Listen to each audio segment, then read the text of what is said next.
This is an extremely emotional episode of Kingz in Konversation, dealing with a highly sensitive subject.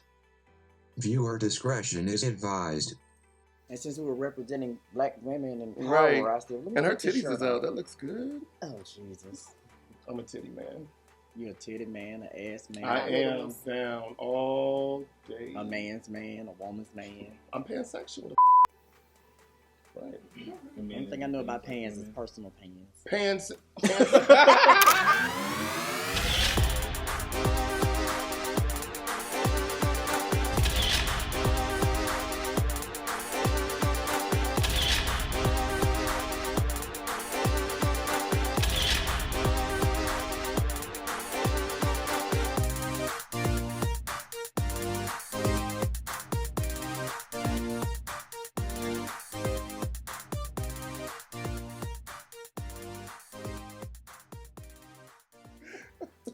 Hello, welcome to another episode of Kingz in Konversation. Come through. I'm glad you did it right. Oh my God, I'm Mocha. I'm Enrique. And I'm Mike. And we have a very special guest that is joining us on the couch today. Her name is Angelica. So y'all welcome Angelica to the couch. Today is a very, very serious topic.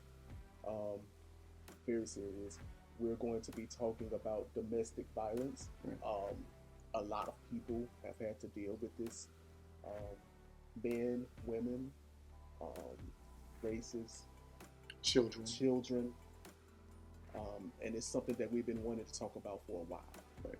And it wasn't until we saw the last episode of PValley that we realized that this subject is something that we need to go ahead and just bring to the show and talk about like now, because a lot of people are still dealing with what Keyshawn, aka Mississippi, is dealing with on the show. So we just want to go ahead and try to get through this the best way we can, because it's a very, very touchy subject, because all of us have had to deal with this in some form or fashion. Right. And recently, Tamar Braxton, Yes. allegedly, it's reports, because the people said they've reached out to both parties and they hadn't gotten any answers. But her boyfriend David took out a restraining order on her for domestic violence, right. And we want to make sure that it's apparent that it's not only women that suffer from men suffer from women as well, men on men, women on women, and so on and so forth. And children from parents. So we want to make sure that everyone is under this spectrum and this umbrella, and we have invited Miss Angelica here. She's going to be very transparent with you guys today to talk about her experiences with domestic violence, as we will be as transparent as we can be to talk about domestic violence and try to get some help, some understanding, and some guidance. A lot of you are afraid to talk about it, and it's kind of a taboo subject where we kind of try to brush it under and push it under the rug. Right. But I think that talking and seeking help and seeking answers and getting it out and vocalizing it will help us. So we're going to try our best to have a Kingz in Conversation with our queen as well today. I will say this: when the idea of this came up in our production meeting, my heart just dropped. I did not want to have this conversation.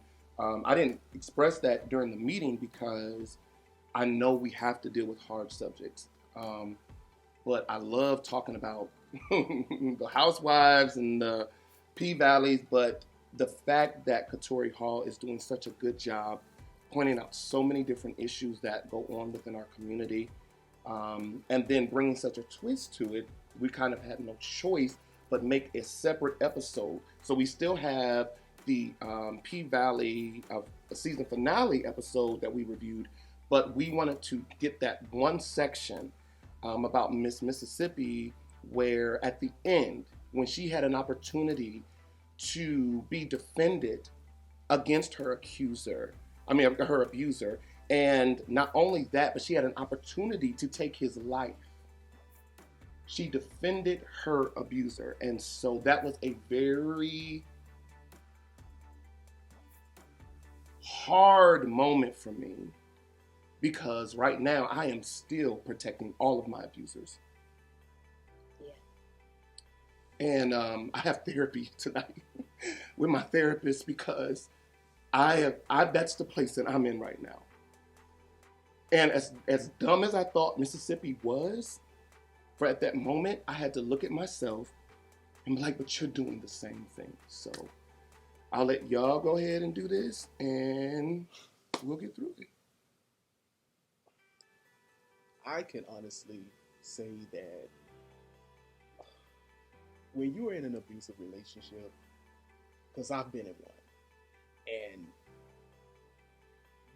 your esteem has a lot to do with it. And when you meet someone that comes into your life and just makes you feel like, because that's how it always starts out. They always start out being, a lot of times, they start out being the person that you've always wanted them to be. That's how it was for me. Okay. You know, he came into my life and he was everything that I wanted him to be, everything that I needed him to be. And he made me feel like I needed him. He made me feel like he was the only person that could love me the way I needed to be loved. And he was the only person that could just, you know, be the answer to everything that I needed in a relationship. And at the time, you know, coming from, you know, a family that, you know, looked down on me and criticized me, and, you know, coming from being bullied and finally entering into a relationship with someone that seemed like they really just loved me and cared for me. And then for it to get physical, you just feel like I just felt like I was just in a situation to where I was like, who else is going to want me? You know what I'm saying? And who else is going to be with me? Like, this guy has been with me. He loves me. He provides for me. He does all of these things. But somehow I just convinced myself to believe that it was always my fault, you know. And looking back on it, I'm just like, you know what, Mo, you were so dumb, you know, to even put yourself through that. But it's really something mental.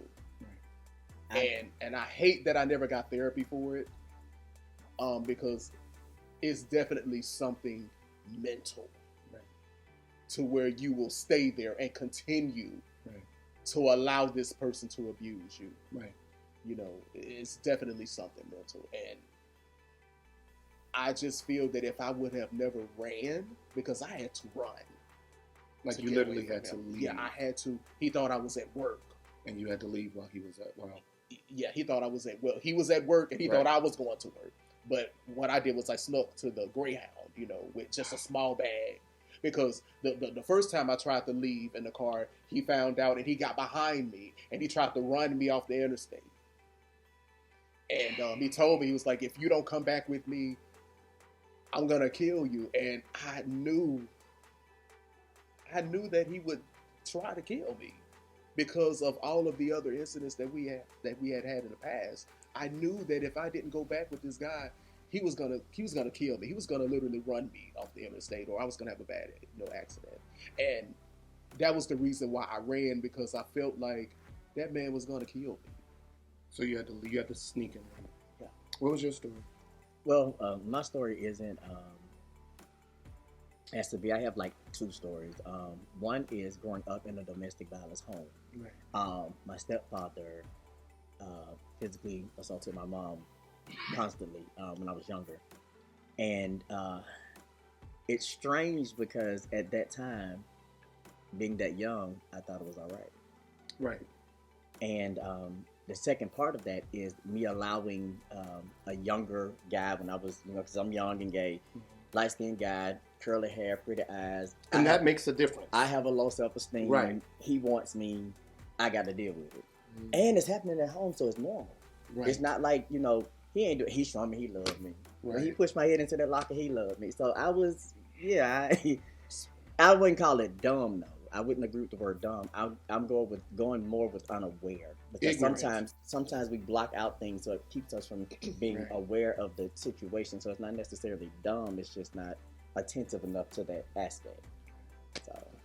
So you're a special guest. You want to hear about your story, and I'm sure that we will find ourselves somewhere in that journey. So what was that? What was your survival journey like?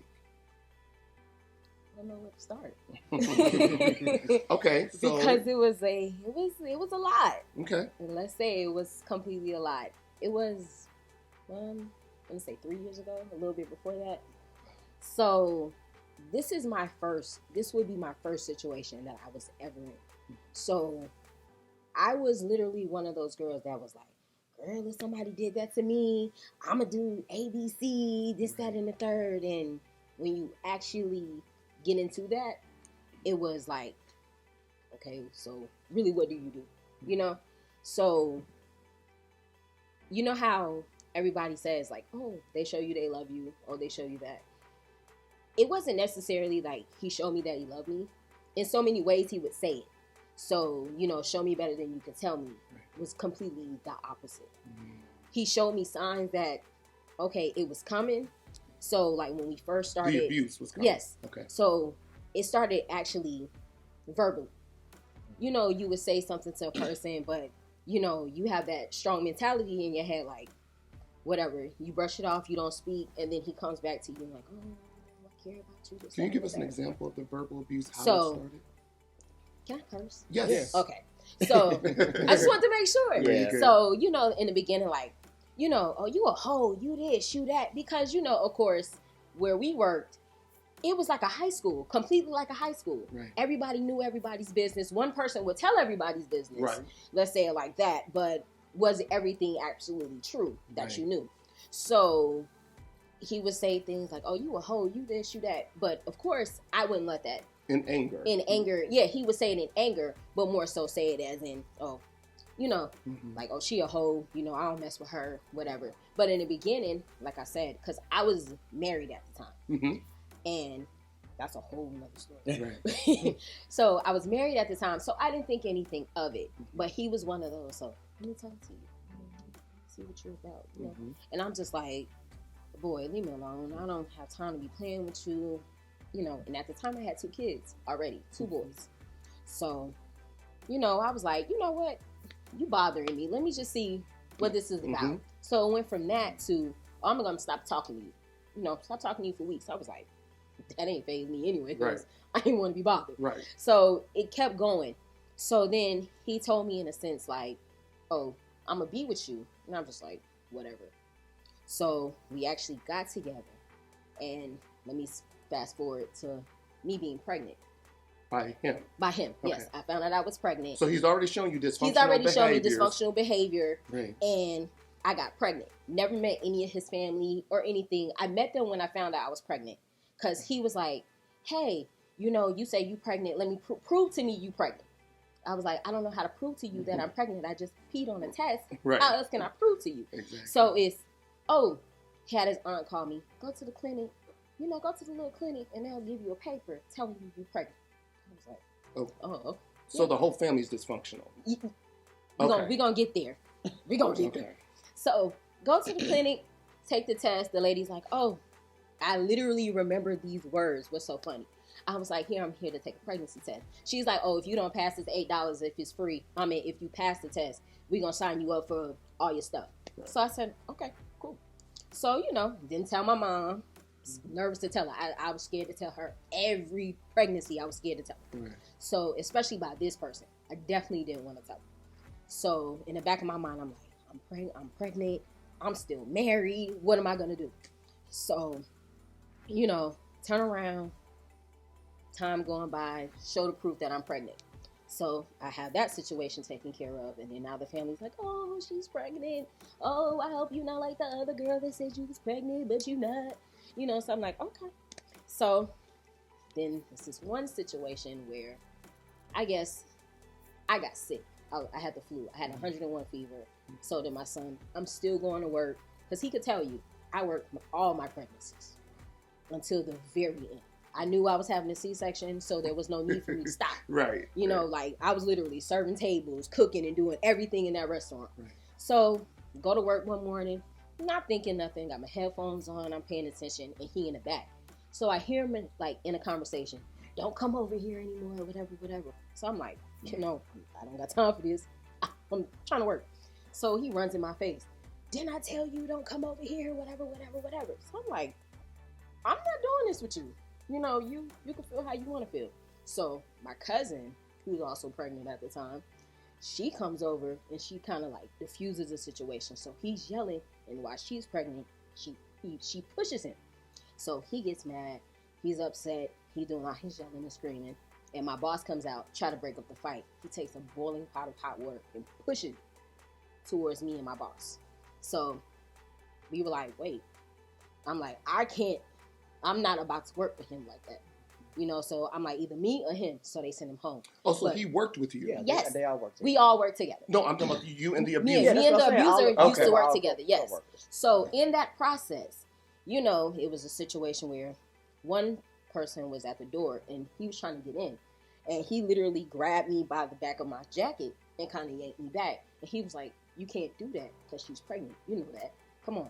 So we keep going forward, still dealing with drama with the family and him. And here comes the time for me to have the baby. Everything is, well, it's okay, but not so much. My mom, she already wasn't feeling the family. And my mom's the type, if I don't like you, right. I'm away from you. Right. I'm not dealing with it. I don't want to deal with it. She came to the hospital one time to see my son. So when I came home, it was, let's make it about his family because this is his first child. You know, even though they already had grandparents and stuff like that. I mean, grandkids, excuse me. So we do that. Let's say my son is not even a week old, 3 days old. I'm bringing him home. And like I said, I have C-sections. Mm-hmm. So I'm stitched. Yeah. He didn't have any clean clothes. I don't know why, because I did everything that I needed to do before I moved in. I mean, before I had the baby. But at this time, I wasn't in a good situation myself. Right. I was living with my cousin because my mom had put me and my children out over something childish. Mm-hmm. So he goes, "Why don't have no clothes?" And you just got cut. And I just got cut. And the washer and the dryer is downstairs. So I'm like, you know what? I'm going to leave this alone. And I'm just going to wash the clothes. So that was the first time I had a backtrack on me. You know, feeling, you know, I'm like, I'm in pain. But I'm not going to say anything until it's time for me to go to the doctor. So my kids are at my mother's house, which isn't far. So my mom calls me. She's like, hey, I'm going to come get you. I want you to come spend time with the kids, you know, and bring Kai. And I was like, no, I'm going to have, you know, him take the baby with him. He's like, no, I can't. So I said, okay, pack up my baby. We taking him. I'm leaving out the door. He takes my 3-day-old son and he snatches him out of my hand. He runs up the street with my son. And I have all of my cousins, which are females at the time, chasing him because I can't do anything. And he tells me, I'm about to get on the bus and you'll never see your son again. So, and I'm like, I can't believe you would even start like this with us having a child. So, I forgive that situation. Okay. So we can get caught up. You can kind of gather yourself. So you're just had a C-section. Mm-hmm. Your mom invites you over.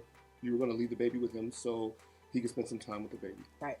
And you decide whatever you were going to do. He decides that he's going to take the baby out your arms and then give you a threat. Yeah. Okay. Why at that moment did you forgive that? At that time, I didn't. At that time. Why did you eventually forgive that? Because I don't know what came over me. Because when I was talking to my mom, I was like, I'm just going to not deal with this situation. I'm going to leave it alone. If he wants to see his child, he can. No problem. But I was like, you know what? When you want to see your son, you can see your son. And that's what it was. So a week later, he's like, I'm sorry. I just want my family back. You know, I forgive you. You know, not forgive you. And I'm like, I forgive you. So let's slowly but surely, you know, deal with this. Talk to his family. And they're like, well, you know, sometimes, you know, he could get like that. You know, I don't know why he just gets so angry, but he could just be like that. And I'm like, well, I don't know. And I just say, that's how I leave it. What's the age difference? You say? I want to know that. At the time, I think I was, how old was I? I was like 29 going on 30. And he was like 26, 27. I think a lot of times we just want to be happy so bad. We want to be loved so bad, you know, to the point where we're just like, okay, maybe if we come together this time and we do things like this and we do this like that, and I don't say too much this time, and maybe I'm just, if I get myself together and don't really mouth off like I normally do, maybe he won't do this if I don't do that, and we'll be better. You know, because I was on the outside looking in with her situation, and it all started from verbal abuse.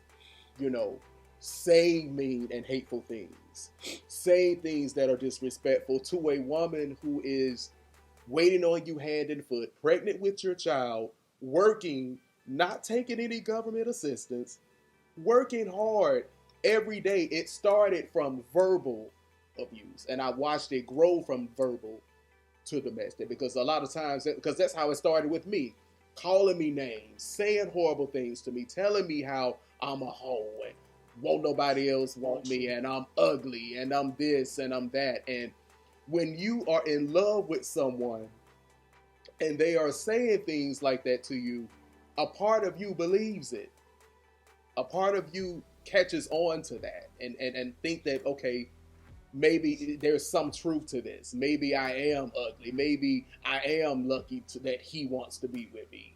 You know what I'm saying? Especially if you have went through your whole life having low self-esteem, you know, and you never got that corrected. But that's why I asked the question, what in you made you forgive after that? Like, everything. So at the time where you're feeling, I'm gonna say this word, this thing, but I'm like totally mean. But were you feeling worthless? I was. Okay. I was very worthless. And evidently there had to be something going on for you and your mother to even be falling out at this particular moment. And it was. And it's like, it wasn't normal for me and my mom to fall out. Okay. And we fall out to this day. Right. Literally. And that's a norm for me. And I can't, and it's sad to say, but it's a complete norm. But that makes sense on why you would deal with the bullshit from him. Absolutely. When you're used to falling out with your own mother. When you're at a point where someone, I had an eviction. Let's say we could say I had an eviction on my record. So on my credit. So it's like, this person is moving you in, you know, he's getting an apartment for you and your children. So what more can you do? What more can you say? You know, like, okay, it's on the table for you. You feel helpless. Exactly. And I knew I couldn't do it on myself. And not only if you couldn't do it on yourself, someone's telling you're not going to be able to do it on your own. You know, you can't go out there and you can't get this, you can't do this, you can't do this, or whatever. So you feel like you don't have no choice. And then you also have that feeling like, I don't want to go back where I started, because how does that make you look? You know, because you're already on one side. Like, how I separate my family, it's like on one side, it's like stereotypical, okay, you know, you go to school, you go to college, you graduate, you get a degree, you do everything. But is it acceptable for the person, for your parents? You know? And I had those uppity type of parents. Well, my father is, whatever you do, you can go out there and you can flip French fries and do hamburgers. And I love you anyway. My mom is, no. You need to graduate from college. You need to get you a good job, and you need to do that. And to tell you something, what's so funny, when I was working at my store, I was making more money than my mother and my brother. And I still wasn't even that, you know. So there was already a history of abuse in your life. One of the things that I learned not too long ago in therapy is that one of the reasons why I went through one of the things that I went through was because my mother, as amazing as she is, one of the things that she doesn't even realize that she's done was taught me how to hate myself. Right. By making me feel like I was never good enough in the name of God, because I come from a ministry family. So if you did this, you know, God doesn't love you, God is mad at you, God can't stand you. So when you put that type of mentality in a person, and it don't even have to be a religious thing, it can be, you didn't do this right or you didn't do that right. Parents don't realize how they set their children up for these abusive relationships, because they think that they're pushing you, but what they're doing is actually opening up the door for low self-esteem, self-hatred. So then when you come into contact with an asshole, it's like, oh, well, we'll get past it just like I got past it with my parents. months. Right. So what happened after you forgave him? We moved in together, and we were working on trying to, just get stuff done, taken care of, and, the apartment. And also at the same time, it seemed, at the same time, I'm the only one with the car. He's taking my kids to school because I have to be to work at a certain time. But he also worked on another side of town. So I'm like, you know what? Because we live on the bus route, I'll take the bus and the train or whatever like that to work, and you can take my car. But that was me like saying, okay, I'll be considerate of things. See, because that's of the fact. You see what I'm saying? Yeah. And like that was that, because I care about you, I love you mentality, I'm gonna help you out. And we could all, we in this together. And that's how I saw it. Right. But not thinking at the same time I'm in it by myself. So, everything is kind of coming together, but of course I'm not paying attention to anything. And then also I'm not even driving my car. So you're grinding, you're working. Exactly. You're being a mom. Exactly. Because nothing stops for our children. Nothing stops. Right. Nothing. So one particular morning, my two boys are with my mother, who they go religiously every weekend. Mm-hmm. That's Mimi. Right. Ain't nothing coming between Mimi on the weekends. Right. Okay. We get out of school, we going straight to Mimi house. Right. No stopping. So, I'm like, hey, I need to go get some lipstick or something because my son is being christened this morning. So I got my dress, I got my shoes ready. I'm like, okay, I'm gonna run to the store and go get some lipstick. I'm driving and I can't brake. I'm like, oh no, we can't be dealing with this. So we're gonna run into somebody. Right. So I go home and I tell him like, hey, what's going on with the brakes? You're the only one driving the car. Can you, I don't know what's going on. Because you've been taking the bus. Exactly. He goes, well, it's your car. I'm like, yeah, I know it's my car, but I'm not driving my car. So can you tell me? So he's like, we'll get the brakes done. Don't worry about it or whatever. And I'm like, no, this is not safe. We can't do that. So, I'm trying to come up with a solution on everything. He just gets mad. So in the process of him being mad, I walk away. He pushes me into my closet and I fall. I get back up. I was like, no, I'm not about to fight with you because we did this before. And I find myself falling again. So between the time that you forgave him for running away with your child to the time that you come to him about a car, y'all already were getting into it again. Yeah, we were getting into it right then and there. So the day of my son's christening. So I have on a tank top. Well, kind of, the shirts that guys wear and it's sleeveless. Right. So, and I'm braless. I got on shorts. He took me by my ankle and he dragged me from the bedroom to the front of the house and tried to put me out. And with me fighting, my shirt comes off. So he's kind of pushing me out the door. And he goes, you've never been in a relationship like this? I said, I've never been beaten by a man before in my life. Literally. And in the process of that, we're still fighting. Takes money out of my wallet. And he leaves me at the house. And he leaves to go to my son's christening. Pretends like nothing's happening. And his family is texting me like, where are you? Where are you? Where are you? I'm not responding. Right. Because you need to tell your family where I am. So in the process of him doing all of that, we go packing clothes. I'm taking my kids' stuff, my stuff, and I'm putting it by the door because I'm waiting for my car to come back so I could leave. I didn't say it. I didn't mention anything to my mom. So me and him start talking, and he's like, I'm sorry again. And in the back of my mind, I'm like, I don't want to go back home. And that's all I'm thinking. You don't want to go back to your mom's? I don't want to go back to my mom's. So am I going to stick this out or am I not? Why don't you want to go back to your mom's? It was a failure thing to me because I couldn't do it. And then Point that out because parents need to hear this. When I say failure, it was, you've already moved out before and you came back. You're moving out again and now you're coming back again. You can't do this by yourself. And I'm like, I can, but I couldn't. Because like I said, I didn't have nowhere to go. I did, but I didn't. So at that time, I talked to him and he's like, I'm sorry, Angelica, I forgive you. And I'm like, okay. So we go to his family's house after the christening, and they're like, what's wrong? They take me upstairs. So you make it to the christening? No, I don't. I didn't even go. My son got christened. I didn't see anything. I just seen pictures. Can we take a pause just 1 second? My daughter watches all my shows. I want my daughter to know, I don't care if you have to come home 1,000,000 times. Your daddy is always here with no judgment, no questions, nothing. Because when a child doesn't feel like they can come home, that show, and I'm not talking about your mom, No, I don't know her. You're fine. But that shows a failure in parenthood.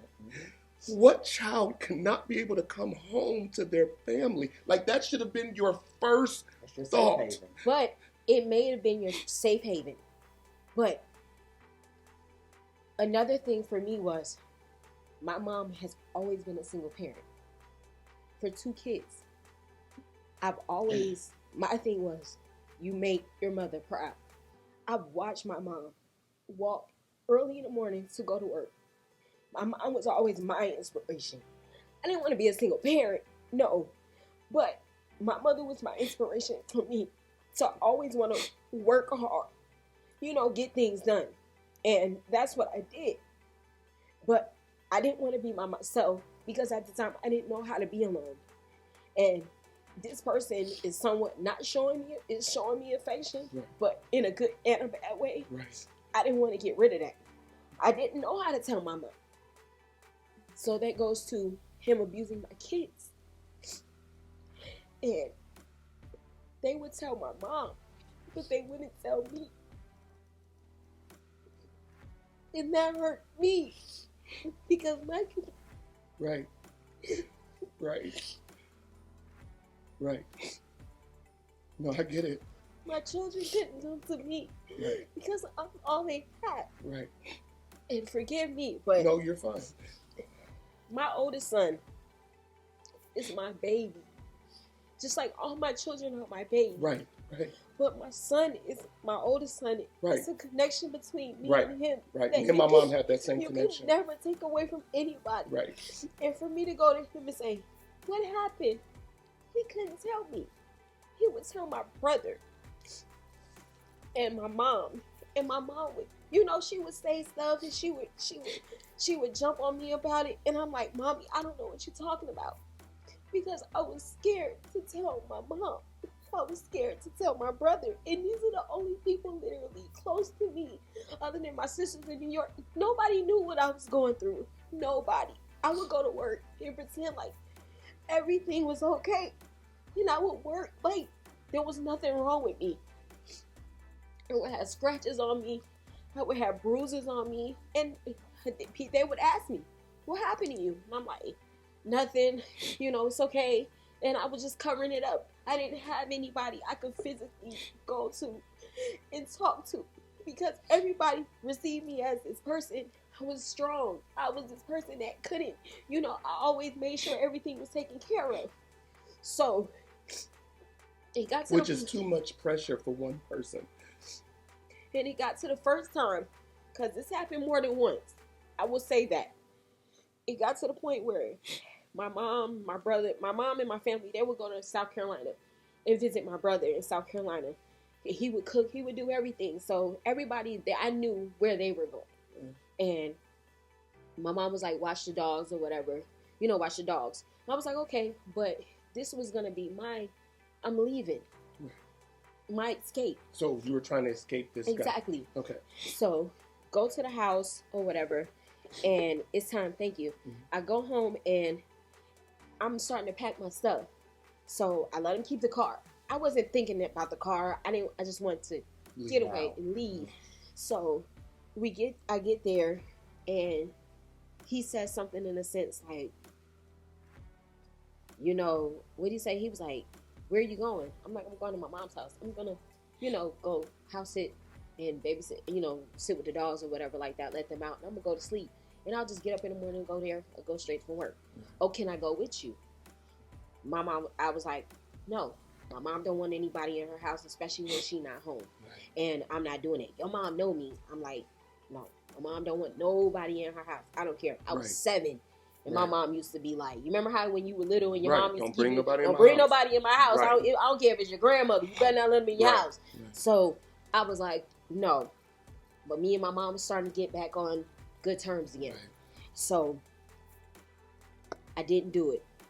The next day, it was like the day after, it was Thanksgiving, then the day after Thanksgiving or whatever like that. And I literally remember because it was another situation I thought it was going to get over. And no, it was, I'm outside at 1 o'clock in the morning being choked to death. Almost. I've literally seen life flash before my eyes in the hands of one person. And it's sad. And I literally remember because I told him, he was like, oh, you'll never be without me or whatever. I said, when my brother see you, he gonna you up, and I promise you. And literally, he ran. He left the house. I walked.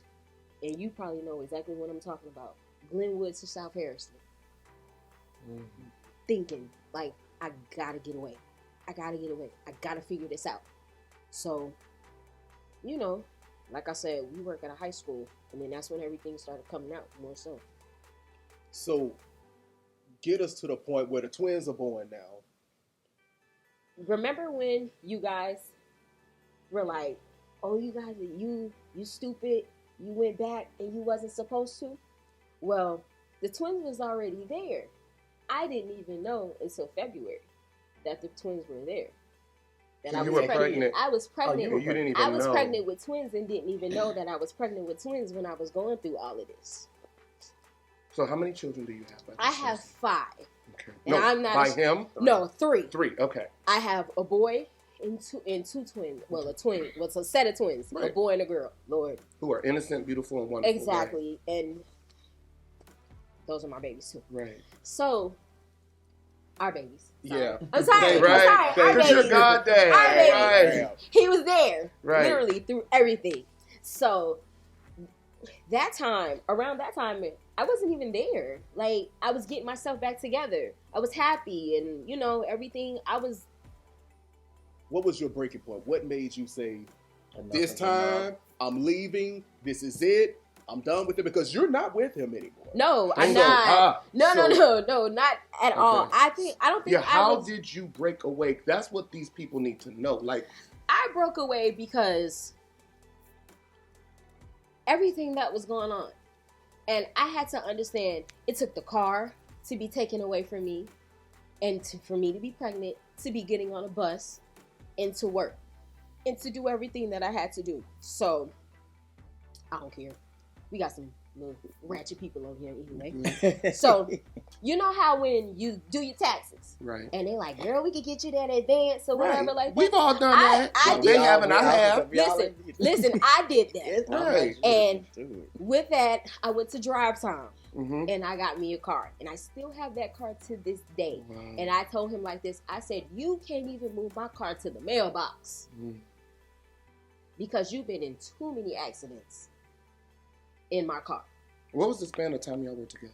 Like a year, 2 years? About a year and a half. Let's say a year and a half. About going on. All of that in a year and a half. Yeah, it was about 2. It was about 2 years. I want to say a year and a half, 2. Yeah. And all of that. You would have thought that it was. I thought, honestly, God, I thought it was like 5 no, or 10 years. Yeah, it was about 2 years because those babies came back to back. Yeah. Wow. Because Kai was born in 2017 and Jayla and Jelani were born, Jelani and Jayla were born 2018. Wow. Yeah, like 9 months apart. Yeah. Okay. They came that's how my those mom. babies came back to back. So you get a car, you make up in your mind, this is it. What was that breaking moment that you knew you were not going back anymore? I went back to finish the lease. So. Whose lease? The lease that he was on. Listen, because I see your face. So in that process of going back to finish the lease, I talked to my manager at the time, which was good for me because our general manager switched by the grace of God. And he knows I was excited when that man came. Right. So I talked to him. I said, look, this is what's going on with me. And I could see it on his face. He was upset because he would do this thing with his eyes start twitching when I know he mad. So he was like, I'm going to fix your schedule. Don't worry about it. I'll fix your schedule. I said, okay. He had me come in at 8 o'clock, getting off at 6. Mm-hmm. My son, who went to pre-K down the street, not that far from us, I was able to pick him up by 7. Right. So I would pick him up. I was doing everything by myself now. Right. I didn't need him to go pick up my kids. So you established some So independence. I established the independence for where I can get in my own car. I didn't have to wait at a bus stop. Right. I was on. Right. You know, we were moving. Right. You were getting yourself together. We were moving how we were supposed to. Right. And, you know, I would go pick up my youngest son, make sure my kids in bed, and we'll do everything. And that's when everything would start coming together because I was starting to get big. I was starting to get sick. Mm-hmm. He would discuss me. Mm-hmm. Ain't nothing like a real deliverance. Looking at him, it was just like that. Mm-hmm. You look nasty. Mm-hmm. Like, and you know, you'll look at him and you be like, why you? Right. Why did I do that with you? Right. I don't regret my babies. Right. It's just, if I had to go back in time and choose again, I would make a perfect decision. Right. You know, but it was that. And I guess my mom told me, because I can't say where she works, but she deals with this on a day-to-day basis. Right. So my mom told me, you're not done yet. And you know how they tell you. Don't I say that all the time to my clients? Yet. Oh, I'm sorry. I always tell my clients, you're not done yet. You're not done yet. You are not done yet. Right. And she was like, oh, everybody will know when you're done. That's right. And how will they know? I didn't know. But how? When everybody knew, what was the thing that gave you the sign that this is it? What did it give you? I knew she was done when she was like, I don't want him in the house anymore. I'm getting a restraining order. I'm going to the police department. When she started taking legal action, that's when I knew that she was done. Did you blow up? Did I get mad? They're like, were you acting irate, or did you just handle business? No, I got irate. Now, I'm not gonna sit here and say that I was perfect. No, I'm talking about when you were done. No, I got arrested. Okay. When I was done, I got arrested because somebody called me and was like, "Hey, he got a gun in your apartment." I'm like, "I know you lying." See. That's my. So that was the breaking point. That was the breaking point because it was a complete disrespect. Because one, I would never disrespect you. He'd been disrespecting you the whole time. But yes. Now when another girl gets involved, it brings a different level. It's another level. Well, y'all know I know. I'm pointing it out for the people going through it. It's always a different type of level when it comes in your face. Yes. You know, it's like, I know you're not finna sit here and but I've seen this girl before. Wow. Because I've asked, and I'm big, feet swollen. You do realize this girl was a gift from God, right? Yeah, she had to be, and I thank her every day. Yes. That's my thing. I just thank her every day. Yes. Okay, so I'm the type. I'm not gonna go after her. I'm gonna come after you. Right. Because your problem is with me. Me and you got the problem. Right. So, you know, I got a group of friends. You know, we got together. And we was in there. Y'all was ready to bounce. Okay. Right. So they was in there fighting and stuff. So I was like, no, I'm not finna fight with nobody, but I'm about to grab this crowbar and I'm about to go to work on your ass. Right. But, you know, he was running and everything, and I'm being He at did the house. a lot of running. You know, he did. He did. Right. So, you know, I was now, mind you, she's pregnant while all this is going on. Carrying the twins. Yeah. I was pregnant with the babies while all this was going on. And I said, oh, you call the cops. So we going to get the cops to show too. And I take the crowbar and because by this time you had enough. And the cop is grabbing me. And he's like, wait a minute now, ma'am. You pregnant. And you just got out the hospital. But she didn't have, but when you didn't have enough, that's the way it is. Care. You don't care. So I just pregnant, got all my stuff, and I just left. Changed my number, blocked everything, just was done. But still had to tolerate this man because I have kids with this man. So me and my doctors have a game plan. We're not going to say nothing. We're not going to tell him when the baby is born, nothing. I gave him the wrong due date, the wrong date. Somebody gave him another date. And he was always informed. Right. But I think I ran my mouth a little too much on an appointment, a date or something. I was like, girl, I'm going to an appointment or something. Somebody told him something because he pops up at the doctor's. And I'm like, what is you here? Right. You ain't been here all the time. What is you doing here? And the doctor's like, oh, you ready to have the babies on Monday? He was like, I thought we was having the babies on Wednesday. And I was like, God damn it. I'm lying. Right. So So there's still involvement, right? You know, with but him. It's just not. But everything. it's not physical violence anymore. Right. You know, it's more of a co-parent situation. You know, I bring the kids over to Has your he grown mom's up house. some? No, well, I don't know. Okay. I don't speak. Right. You don't exist to me. So you're done. I'm done. You can see it. Yeah, you can tell you're done. You didn't exist to me. Like, you be like, who? I'm like, oh, okay. Well, I want to say That's I am it. so happy that you got out of that situation. And I know thousands of women all over this world are going to hear your story.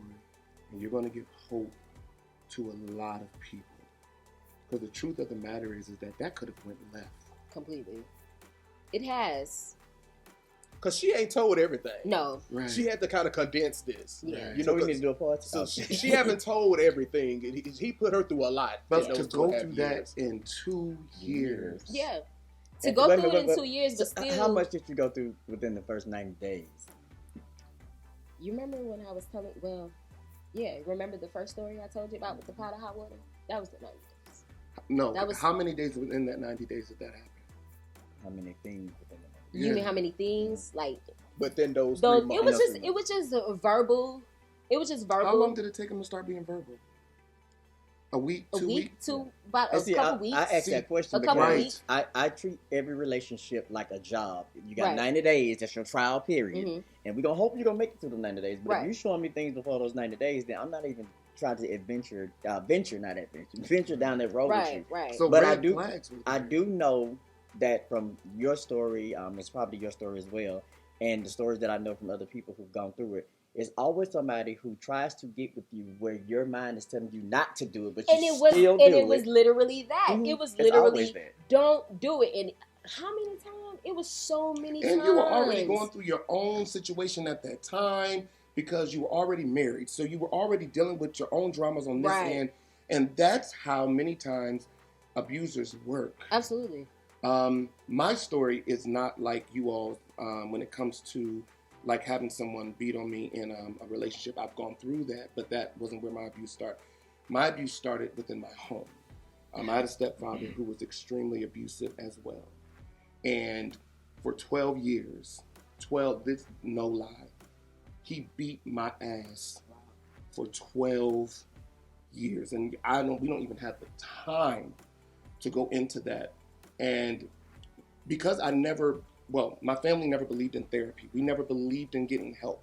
We felt like you take everything to the altar. And them niggas still believe that.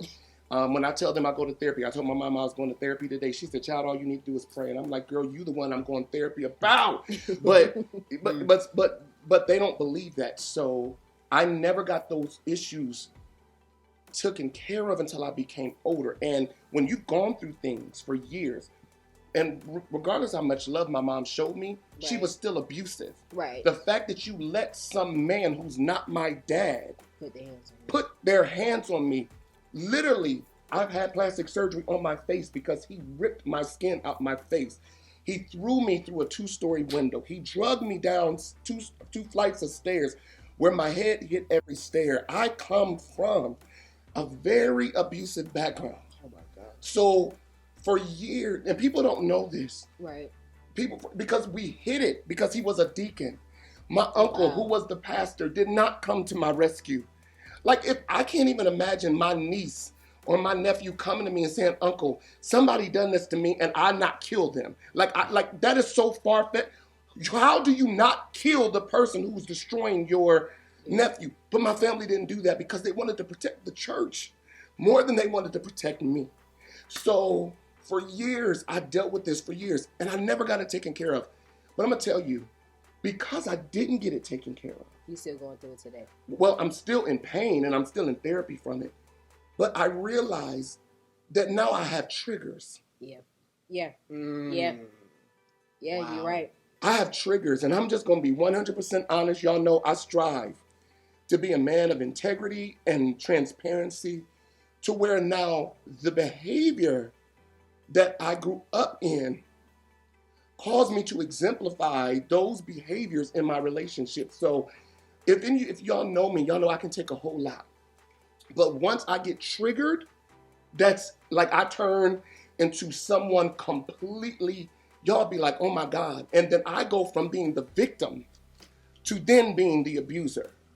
And I'm just being honest because I don't feel it's fair to just talk about the victim side without talking about the abuser side, who evidently had to go through years of abuse too in order to be able to exemplify this behavior. Right. This is not an excuse. This is why my ass is in therapy now.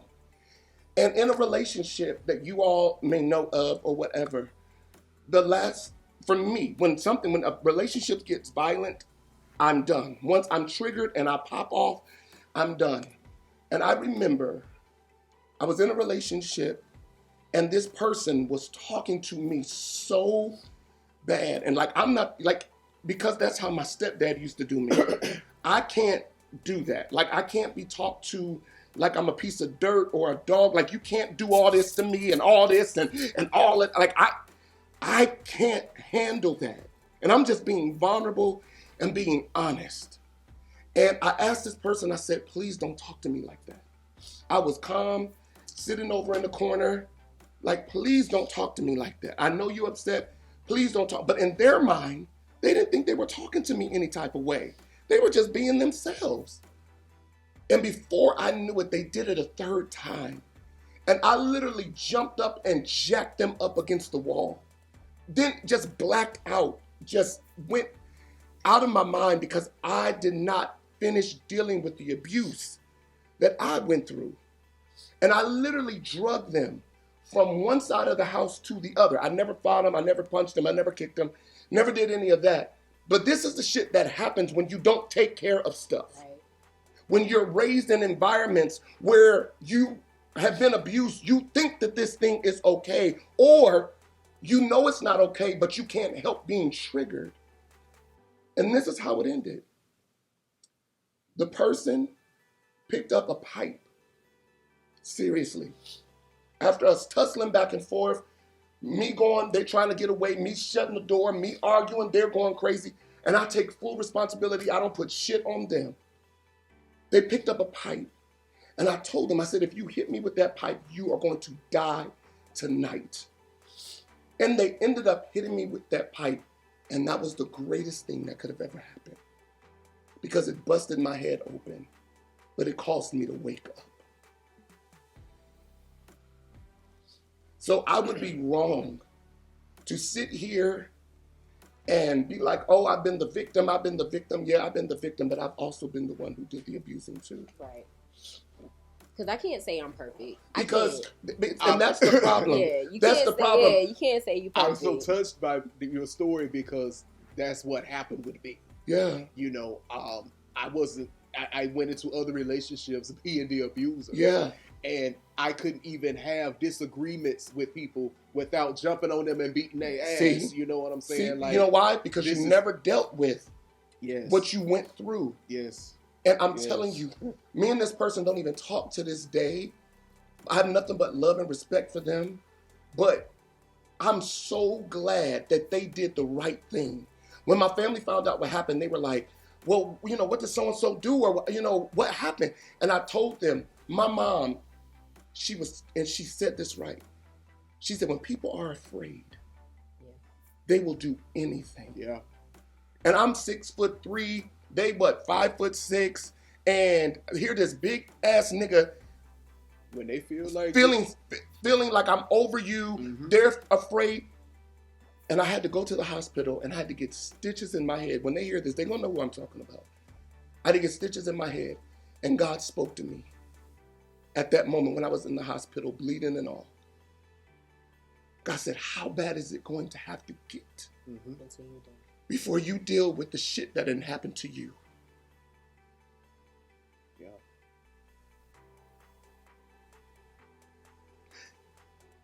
So that's why I walk real lightly when it comes to stuff like this. Because I know what it feels like to have triggers and then to have grown up in abuse to where now you take that out on someone else once you're triggered. So I'm not going to sit here and I have to be who I am and realize I done did some abusing too. So it hurt me to hear how you felt when, and even though I never took the baby from my daughter's mom or nothing like that, I still know what it feels like to make someone feel afraid of you. And this is why we have to be in therapy. We have to deal with shit. We can't just pray it away. We can't just, act like, oh, one day it's going to be okay. We have to go into therapy and start digging things out. I did not want to do this episode because I knew I would not be a man of integrity if I did not tell both sides. Mm-hmm. Y'all get what I'm saying? And I know, and even after that, that person worked hard for us to get back together. They worked hard. They were like, we can make it. We can get through this. And I'm so grateful that I had enough wisdom to say, no, we can't.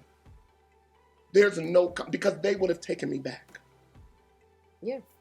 They would have said, let's try to fix this.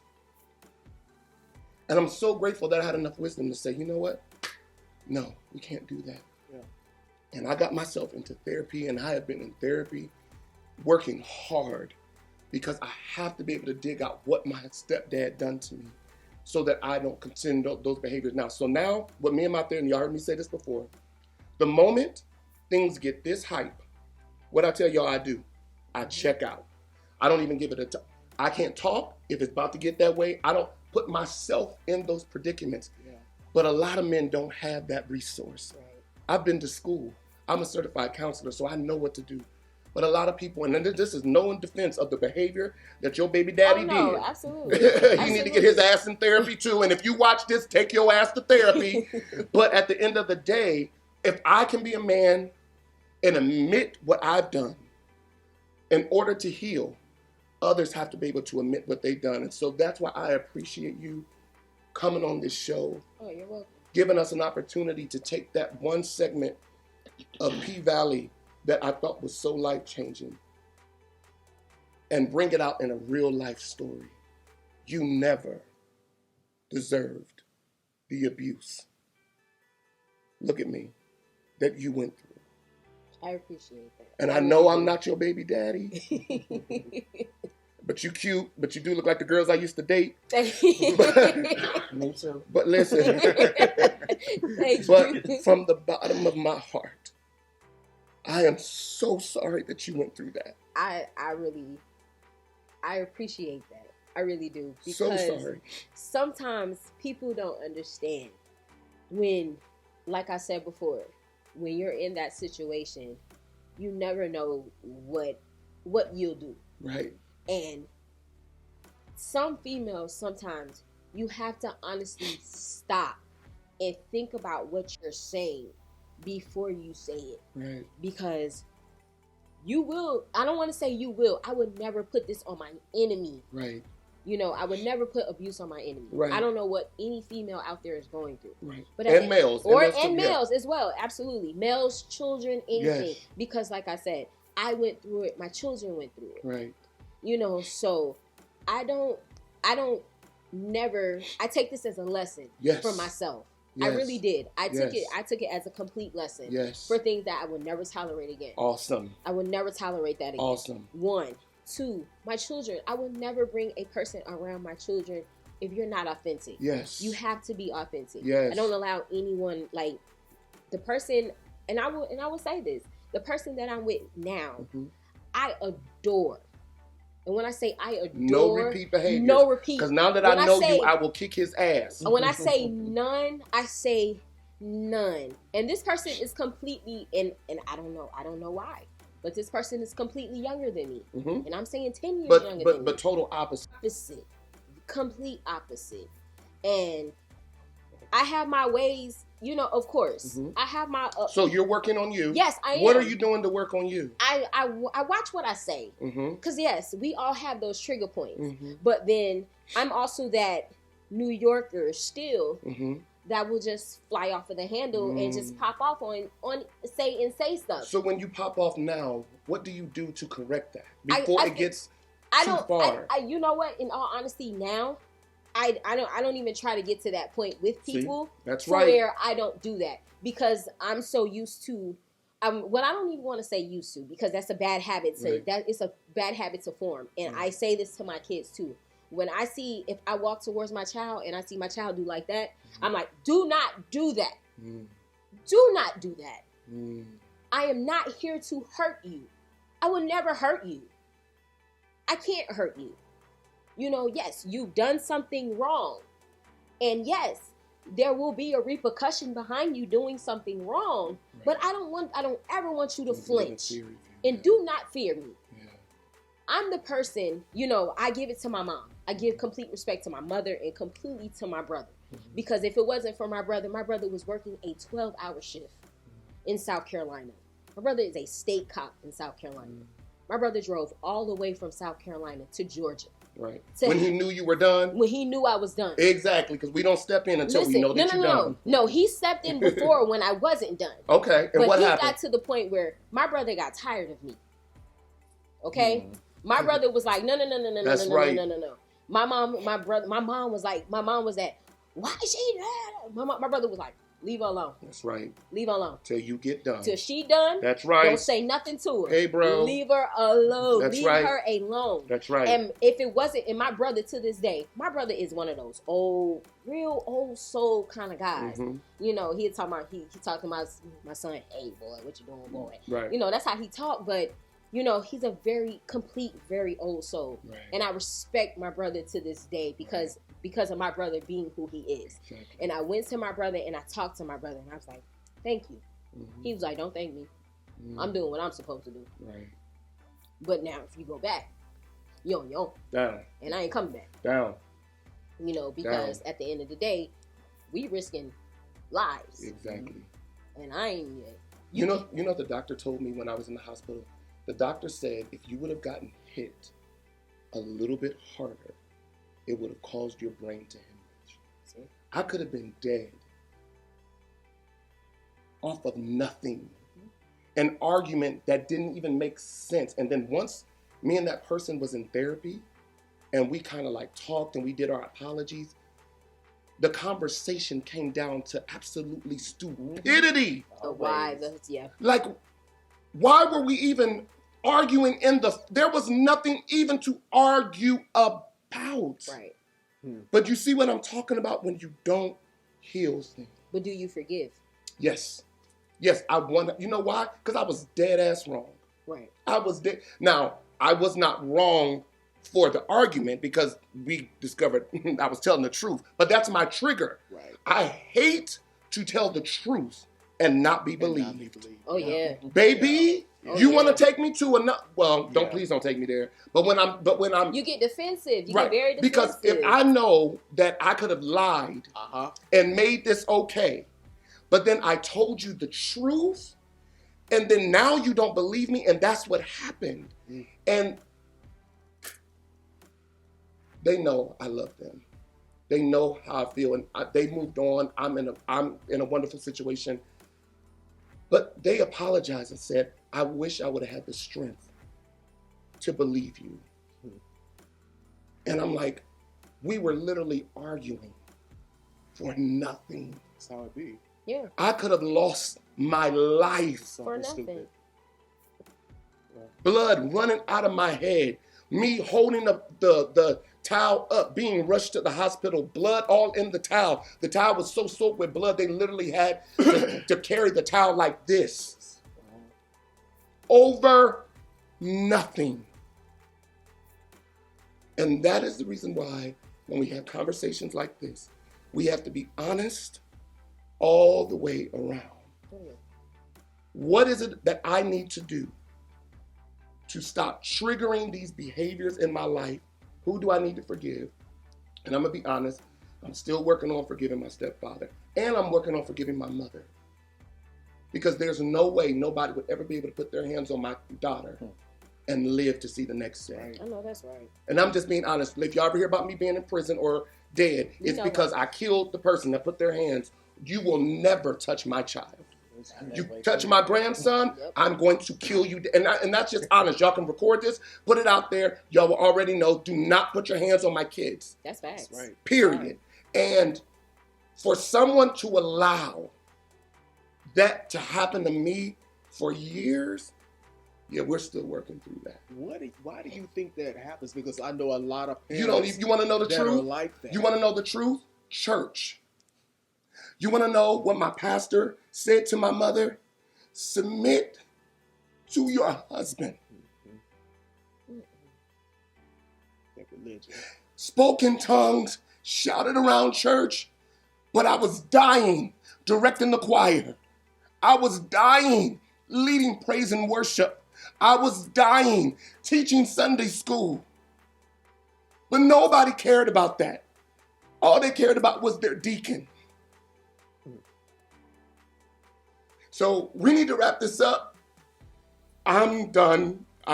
Let's go. Okay. Whatever else we're doing. I'm gonna try to. Well, I can't shift gears, but I'm gonna try to bring some conclusion to this. So we are going to drop some information Yes. about domestic violence hotlines and things like that. But I'm going to extend this to our viewers.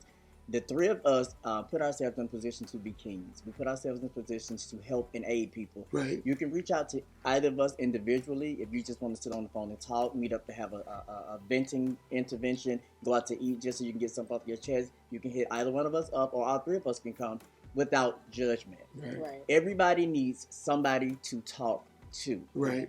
And I don't like it. That's how the Papa Smurf thing came about, because I feel like everybody's a Smurf in my village, and Right. I'm always trying to make things right for them. Right. So if you need somebody to talk to, by all means, please reach out to us. And again, that would stay totally between us. If you want us to sign a paper saying we're not going to say it, I don't have a problem with that. I just want you to have someone that you can talk to. Right. Because that talking is healing. I'm willing to help too. And if we're not able to And help, Angelica says she's willing I'm to I willing help. to help appreciate too. that. I know how that is. and if we're not able to help you, we have connections to resources where you can get into therapy. We will put the number back up again for Nasom, who specializes in counseling, because until we start dealing in therapy, we're not going to heal.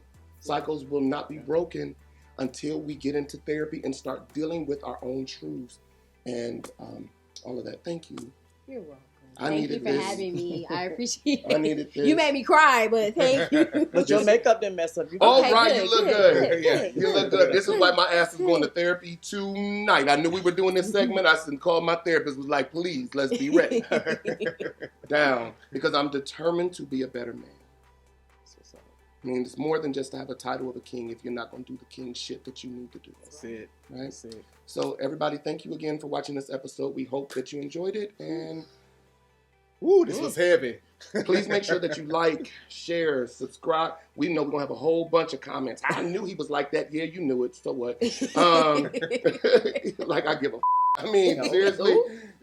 I don't. Because I'm working on me. Let's all get in therapy together and then have conversation, right? But yeah, make sure you like, share, subscribe, and make sure you follow us on all social media and comment below. We look forward to hearing your stories of domestic violence survivors. No, survival. I said, well, look forward to hearing stories about domestic violence. Oh yeah, just survival. And if you know that you're like me and you've been through domestic violence and you don't want to repeat the behavior, get into therapy. And if you have anybody that does not see this video, tag them, send it to them. Yeah, so that we can make sure that we're trying to do our part. Yes. To make sure that everybody gets the help that they deserve. Yep. All right. All right. See y'all later. Bye. If you or anyone you know are a victim of domestic violence, please call 1-800-799-7233 and obtain some assistance.